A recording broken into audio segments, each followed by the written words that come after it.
ఆత్మజ్ఞానం ఎప్పుడూ కూడా ఇతర కర్మలను ఆపేక్షించదు. ఆత్మజ్ఞానం అనేది స్వయం ప్రకాశము అయినప్పటికీ కూడా అది అనుభవానికి రావాలి అంటే ఏకసంతాగ్రాహులై సాధన సంపత్తి కలిగినటువంటి ఉత్తమ శిష్యులకు మాత్రమే వాక్య ప్రమాణముతో బ్రహ్మ అనుభవం కలుగుతుంది. అటు ఆత్మజ్ఞానం కలగని పక్షంలో సాధనలు అప్పుడు చెప్పారు. ధ్యానము, యోగము, జపము, ఉపాసనలు అన్నీ కూడా చెప్పారు. కాబట్టి ఆత్మానాత్మ విచారణకు మించిన సాధనము లేదు.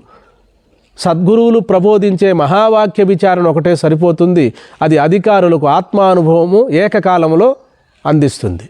ఎందుకని ఆత్మ మన స్వరూపమే కాబట్టి అది మరచాం. మన పూర్ణత్వాన్ని అనంతత్వాన్ని మరిచాం కాబట్టి తిరిగి మహావాక్యముల ద్వారా సద్గురువుల ద్వారా మర్చిపోయిన తన నిజతత్వాన్ని ఆత్మస్వరూపాన్ని కేవలము శ్రవణము చేతనే మననం చేతనే నిధిధ్యాసన చేతనే ఆత్మానుభవం కలిగి తీరుతుందని మన మహనీయులు మనకు ప్రబోధ చేస్తున్నారు.